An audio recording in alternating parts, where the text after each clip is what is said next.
안녕하십니까. 우리 신명기 말씀을 계속해서 살펴보고 있습니다. 신명기는 순종을 기대하시면서 우리에게 주신 말씀입니다. 또한 신명기는 회고의 책입니다. 그래서 첫 부분에는 과거를 돌이켜보고, 그리고 두 번째는 현재를 위해서 말씀하시며, 세 번째는 미래를 위해서, 바로 미래를 좌우하는 선택이 오늘 우리에게 있다고 하는 사실을 말씀해 주시고 있는 책이 신명기입니다. 우리가 신명기 8장에 보게 되면 그들이 광야 40년 동안 고통을 당했습니다. 근데 그들을 시험하시고 징계하시고 훈련하신 이 모든 그들의 경험은 그들을 굳세게 하기 위함이었다고 하나님께서 말씀해 주십니다. 그렇다면 우리에게도 고난을 주실 때에는 하나님을 의뢰하시고 형통할 때에는 감사하시기를 바랍니다. 때때로 제 심령 가운데에는 이와는 반대의 현상을 보게 됩니다. 형통할 때에는 얼마나 교만하기 쉬운지요. 그리고 고난을 당할 때 우리가 얼마나 낙심하기 쉬운지 모릅니다. 그러나 주님께서 신명기 8장 5절로 6절에 있는 말씀을 보게 되면, 너는 사람이 그 아들을 징계함 같이 네 하나님 여호와께서 너를 징계하시는 줄 마음에 생각하고 네 하나님 여호와의 명령을 지켜 그 도를 행하며 그를 경외하라고 말씀해 주십니다.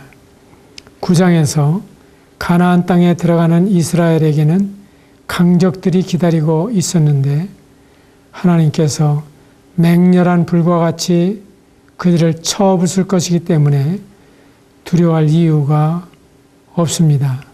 반면에 이 가나안 땅을 정복하게 된 것이 나의 의로움으로 인해서 가나안 땅을 차지하게 되었다고 생각하는 것도 이만저만한 교만이 아니기 때문에 금물입니다.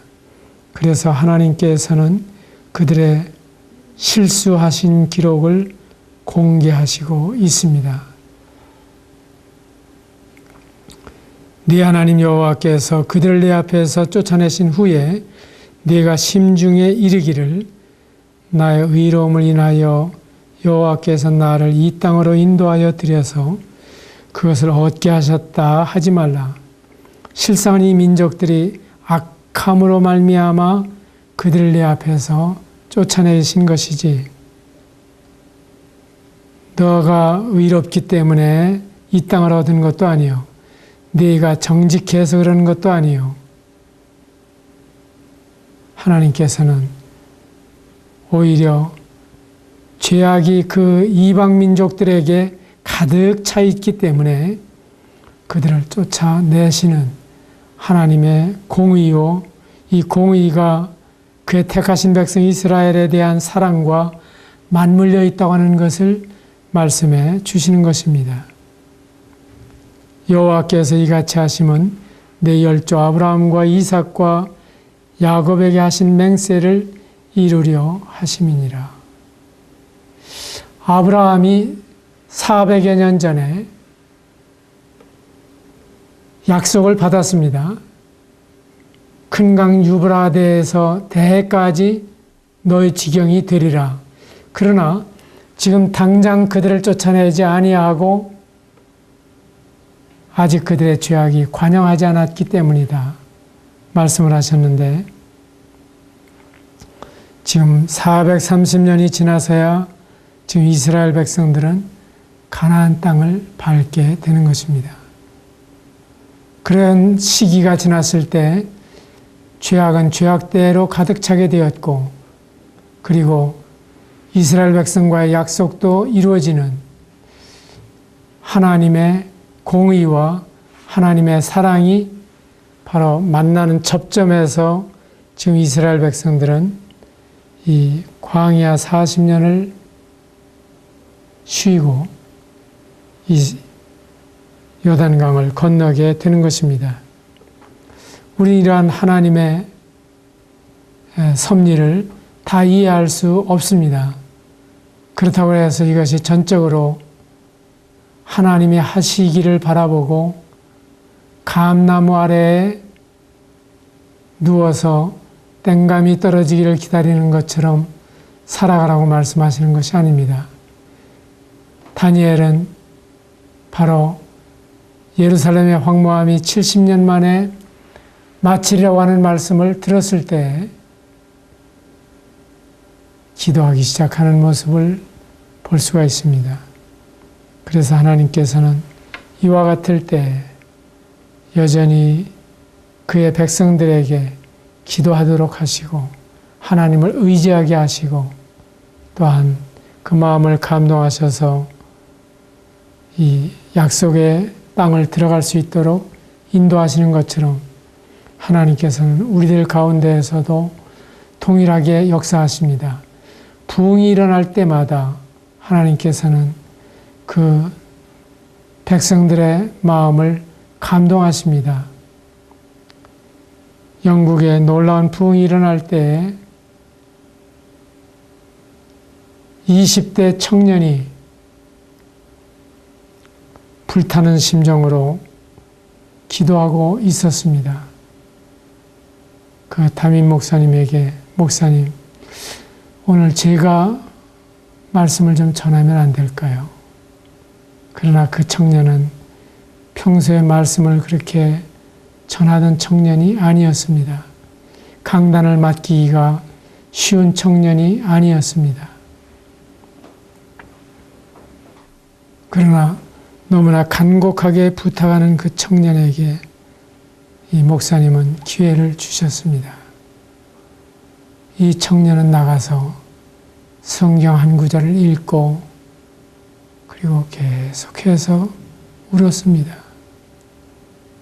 하나님 앞에 통회했습니다.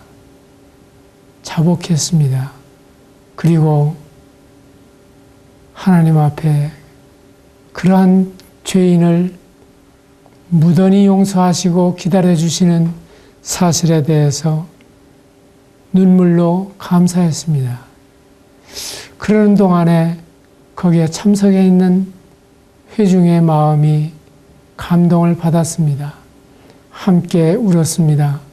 함께 통회했습니다. 함께 감사의 눈물로 보답을 했습니다.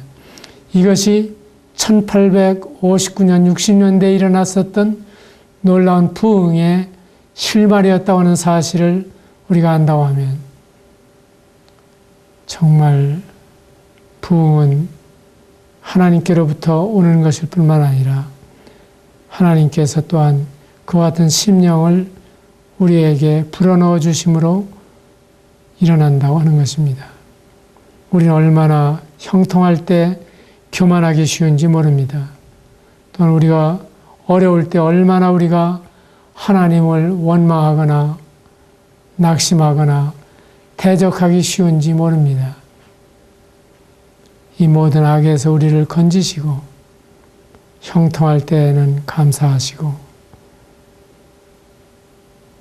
고난이 따를 때에는 하나님을 더욱 의지하시고 부여잡는 마치 부모에게서 징계를 받을 때 그 어머니 아버지에게 싹싹 빌면서 어머니 아버지 잘못했어요. 그리고 징계하는 엄마 아빠를 붙들고 어머니 아버지 한 번만 용서해 주세요 하는 아이의 심정처럼 주님을 의뢰하시기를 바랍니다. 이제 10장에서 10계명에 새긴 돌판을 다시 받아서 언약궤에 넣었던 사건을 말씀해 주십니다. 주님께서는 하나님의 말씀을 우리 마음판에 새겨주십니다. 그 돌에 새긴 게 얼마나 가겠습니까? 저는 지나가다가도 길가에 큼직한 무덤과 비석이 있으면 거기에 제 마음이 머무릅니다. 여기에는 어떤 분이 묻혀 있을까?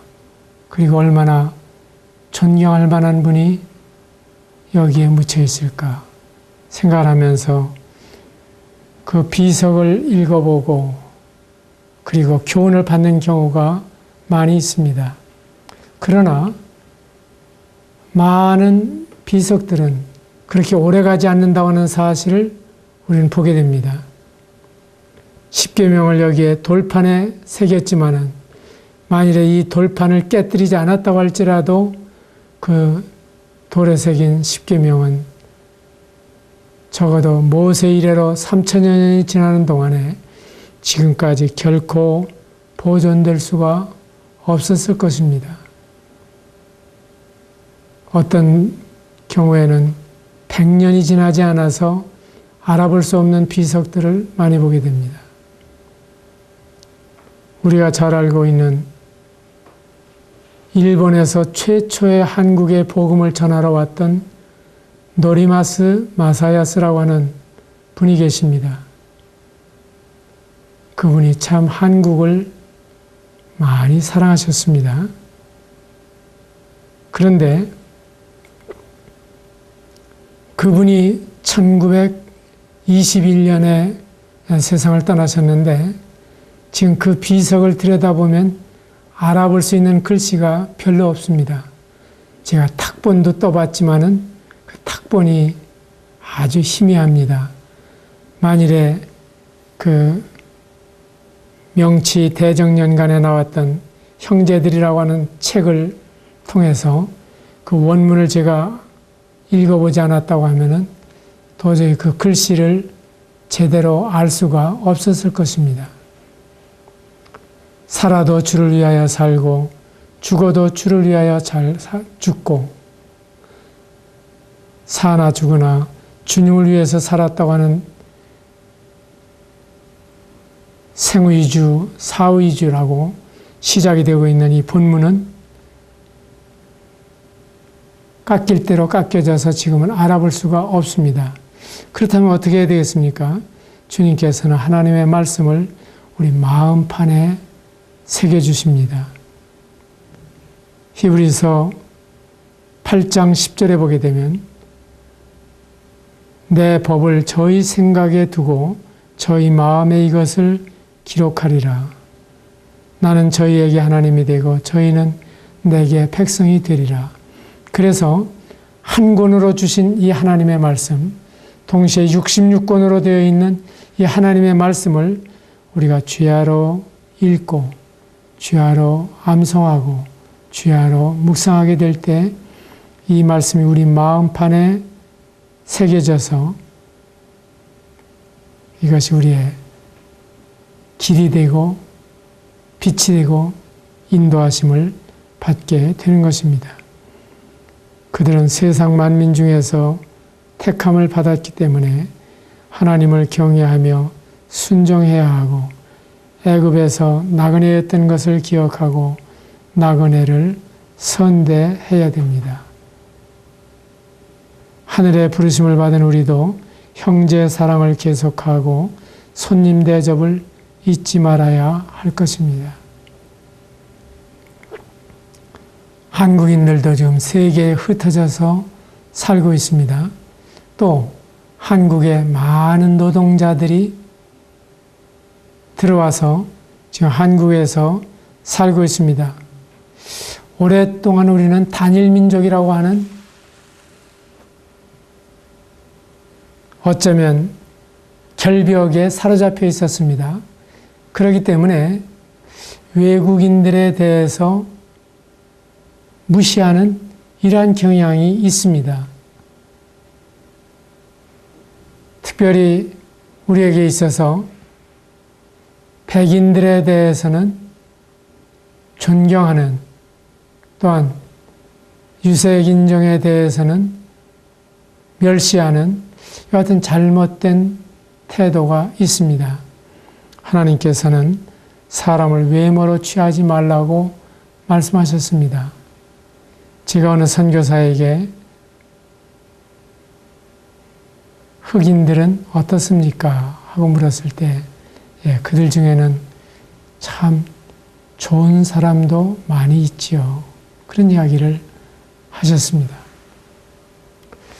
저는 그 신중한 태도 그리고 그 피부색에 관계없이 신앙과 인격으로 대하는 태도가 훌륭하다는 생각이 들었습니다. 마르틴 루터 킹의 위대한 점이 무엇입니까? 그는 카나디아 북쪽 끝에서부터 미시시피강 남쪽 끝까지 모든 아이들이 피부 색깔에 의해서 차별을 받지 아니하는 그러한 날이 반드시 오리라고 확신하는 것을 폈습니다. 그리고 그는 젊은 나이에 암살을 당했지만은 그가 가르쳤던 그 교훈은 많은 사람들에게 감동을 주었고 마침내 미국의 흑인 대통령이 탄생하는 사건을 불러왔습니다. 하나님께서는 너희도 애굽 땅에서 나그네했지 않냐. 그렇기 때문에 이 나그네를 선대하는 것을 기뻐하십니다. 우리 주위에 살펴보게 되면 참 외국인들이 많이 이제 눈에 띄입니다. 또 저희들 교회에도 이 외국인들이 참석하고 있는 모습을 보게 됩니다. 그들이 왔을 때 그들의 입이 되어주고 그들의 발이 되어주고 뿐만 아니라 그들에게 생명의 말씀을 전할 수 있는 얼마나 좋은 기회인지 모릅니다. 만일에 한 사람의 선교사가 가족과 함께 해외에서 선교한다고 하면 얼마나 번거로운 일이며 얼마나 힘겨운 일인지 모릅니다. 얼마나 많은 비용을 필요로 하는지 모릅니다. 그런데 우리 가운데 그들이 찾아왔습니다. 그렇다면 먼 데까지 가지 않는다고 할지라도 그들을 선대하고 그들에게 하나님의 말씀으로 도울 수 있어야 하지 않겠습니까? 우린 때때로 복음을 전하는 일에 관심이 많은 나머지 복음에 대해서 무관심한 가족들이나 이웃들이나 또한 외국인들에 대해서 무시하는 경향도 있습니다. 이것도 바람직한 것이 아닙니다. 하나님께서는 선을 베풀 힘이 있는 동안에는 우리 주위에 있는 사람들을 도와야 한다고 말씀해 주시는 것입니다. 우리도 때때로는 그러한 도움을 받았습니다. 또한 우리의 자녀들이 해외에 나가서 공부를 하고 사업을 하면서 그 외국인들에게서 그러한 사랑을 받는 이야기를 듣게 될 때 그것이 바로 그 민족을 대표하고 그 국민을 대표하는 가치가 있다고 하는 사실을 보게 됩니다. 한국인들에게 대체로 어느 나라 사람은 참 좋은 사람이다 하는 인상을 가지고 있는데 어떻게 그런 인상을 갖게 되었습니까? 그 나라 사람에게서 어떠한 선대를 받은 적이 있기 때문입니다.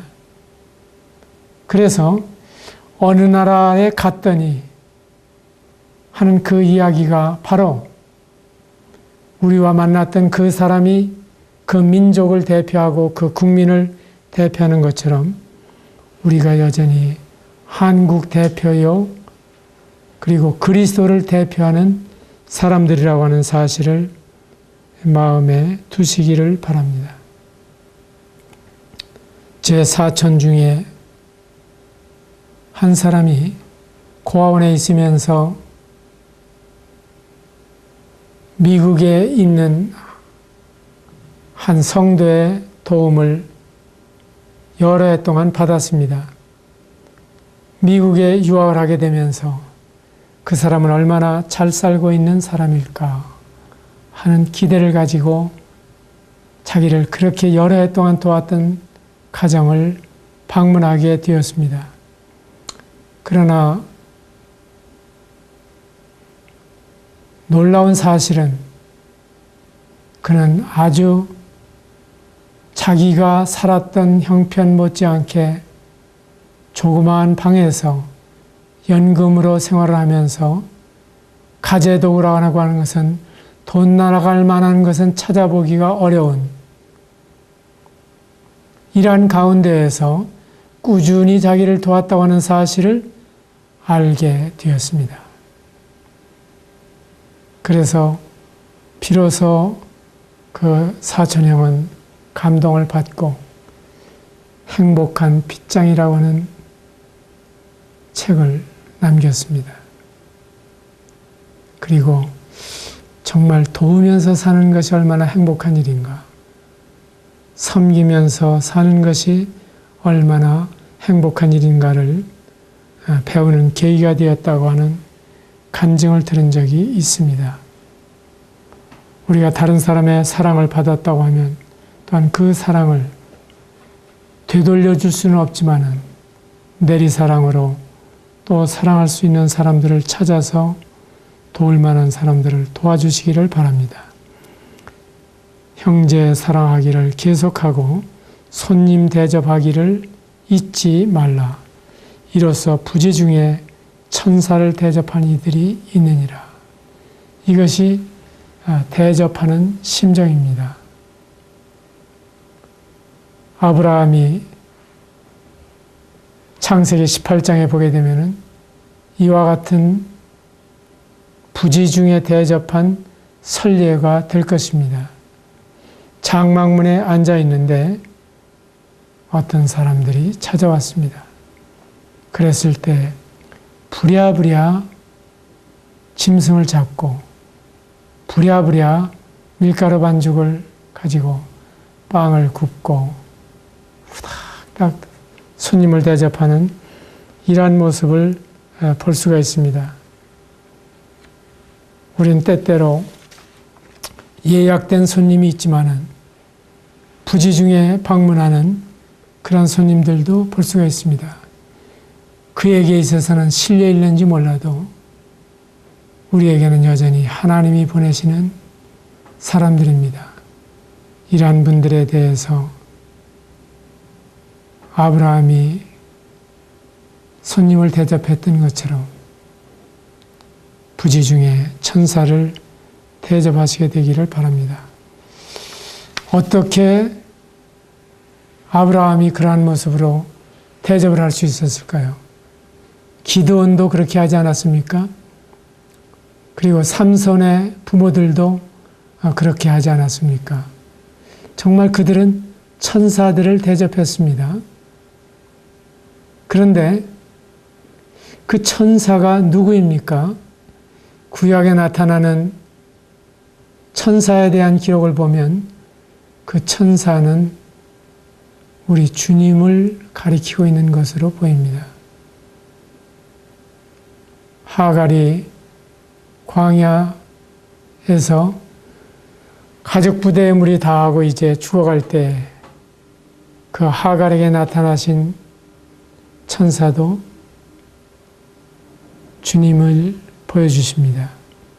아브라함에게 나타났던 천사도 주님으로 분별이 됩니다.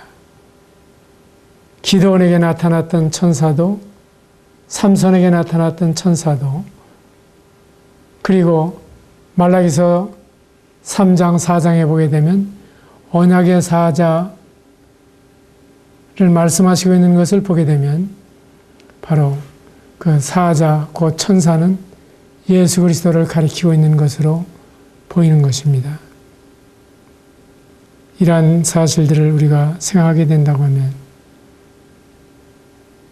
바로 나를 대접하기 전에 너희 가운데에서 가장 작은 자들을 잘 섬겨라. 내가 병들었을 때 너희가 찾아주었고, 내가 굶주릴 때 먹을 것을 주었고, 내가 헐벗었을 때 너희가 옷을 입혀주지 아니했느냐 그랬을 때, 주님, 언제 제가 그렇게 했습니까? 바로 나의 가장 작은 자에게 한 것이 곧 내게 한 것이다.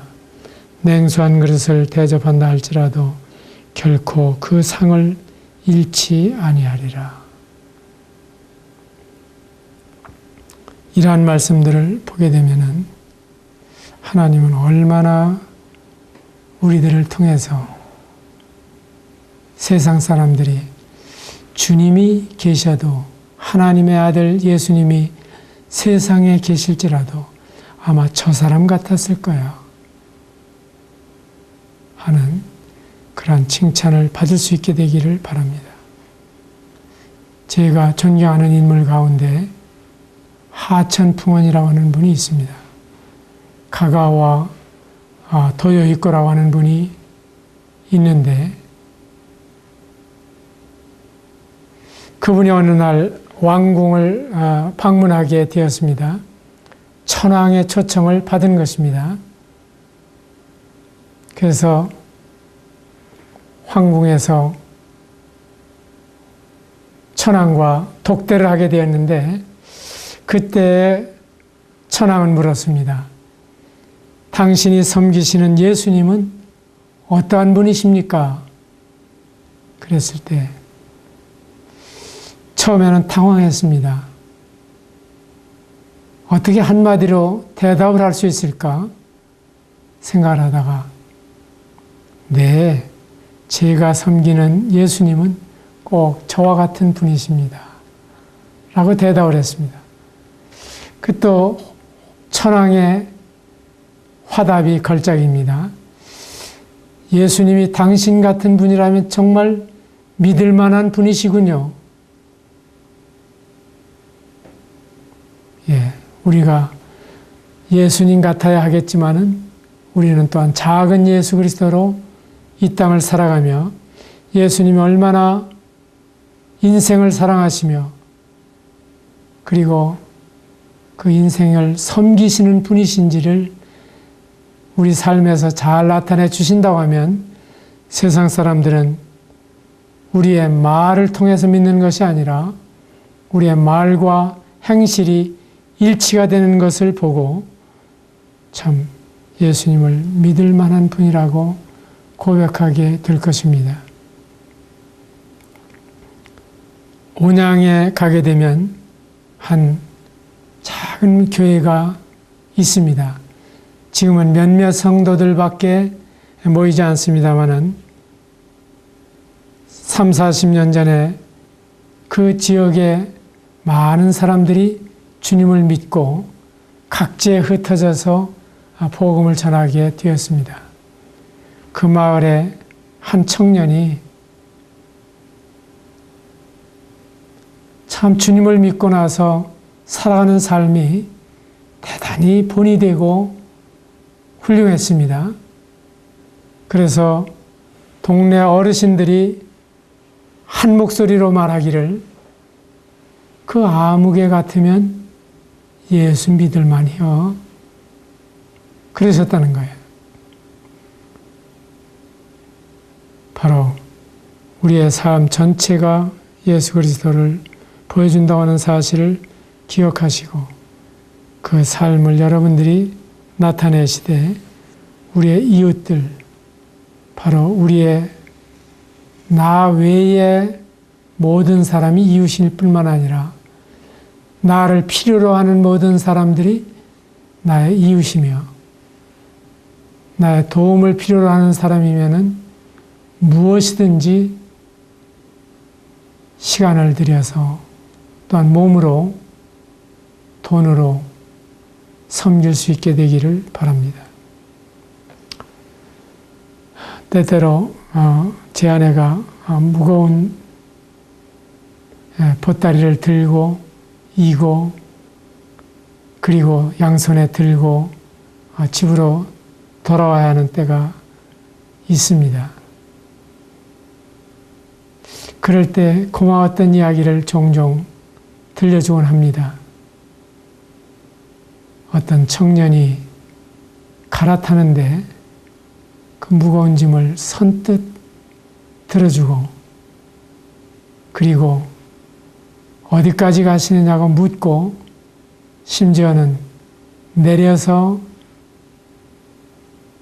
갈아탈 수 있는 데까지 들여다주고 다시 들어가는 모습을 봤다. 그럴 때 참 우리들 마음 가운데 얼마나 그 젊은이에 대해서 감동이 되고, 그리고 그 장래를 축복해주고 싶은 마음이 일어나지 않습니까? 그리고 그 축복이 정말 그에게로 돌아가지 않겠습니까? 하나님께서 어린 사람에게 냉수 한 그릇의 대접도 그 상을 잃지 않겠다고 하셨는데, 우리의 세심한 배려에 대해서 하나님이 얼마나 복 주실 것인가를 우리는 알 수 있습니다. 그리고 하나님이 주신 그 사랑의 본성이 우리로 하여금 그렇게 살아가도록 또한 우리의 마음을 감동해 주시는 것입니다. 때로는 배신이다 생각할 때도 있습니다. 어떤 경우입니까? 요즘은 친절을 베풀기도 상당히 어려운 때입니다.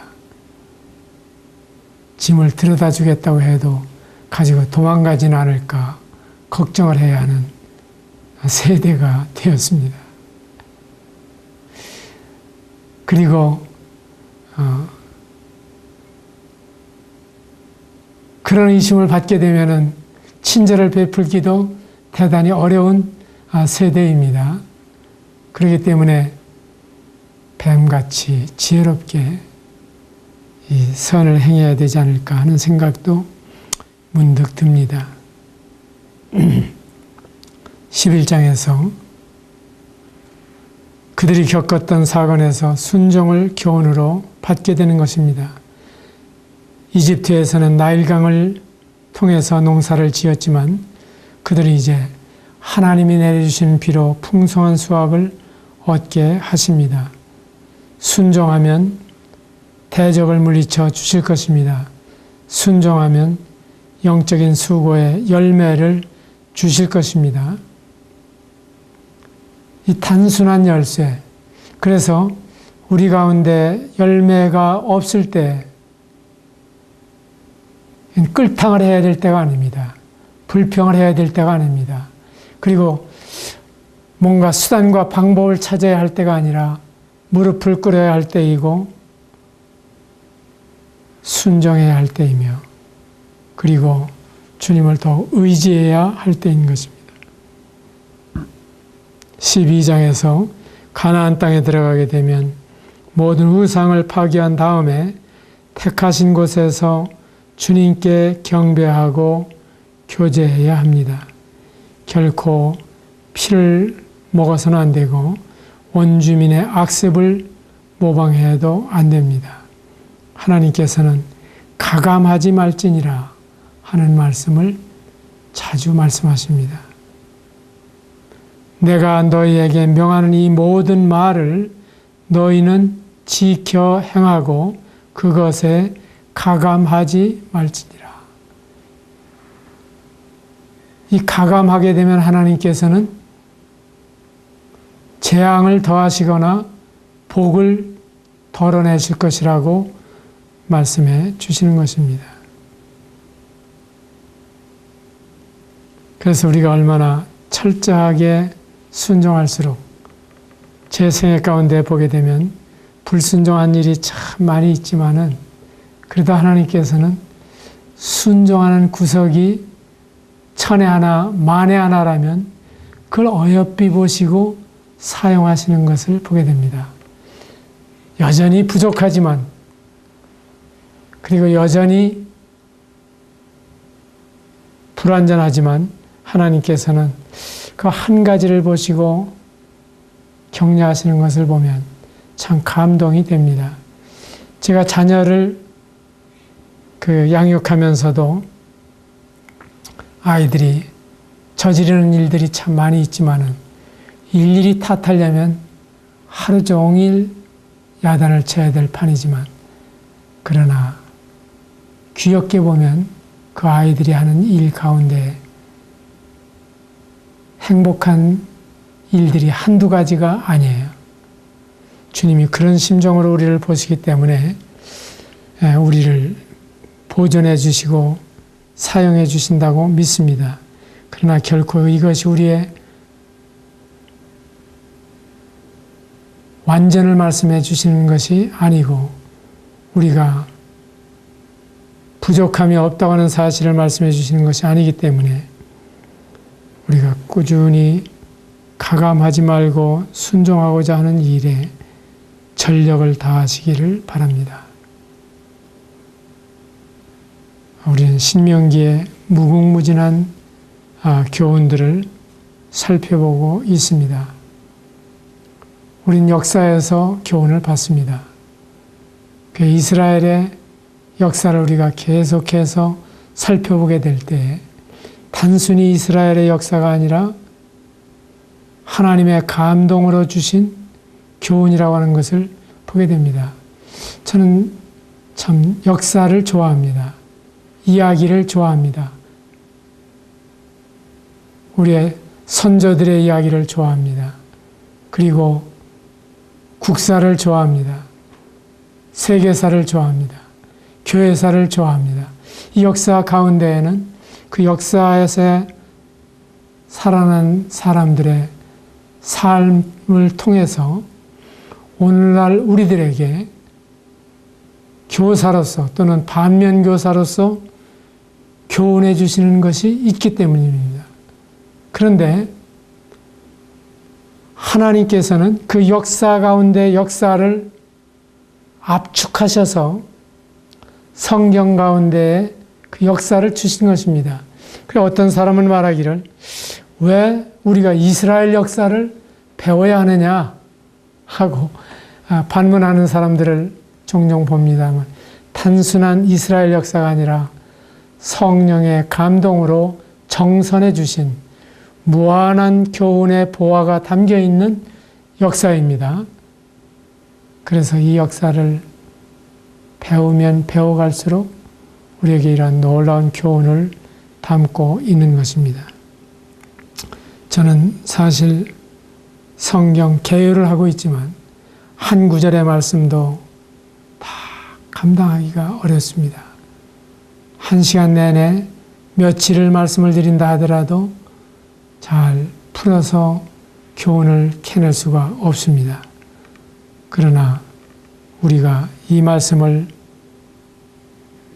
달리는 열차에서 보는 풍경처럼 대강 살펴본다고 할지라도 이 말씀을 통해서 여러분들이 교훈을 받고 그리고 여러분의 삶을 바로 이 하나님의 거울에 비추어 보시면서 여러분들 자신을 바로잡고 어그러진 길에서 돌이키시고 그리고 우리의 무릎을 일으켜 세우시는 이러한 계기가 되시기를 바랍니다. 감사합니다.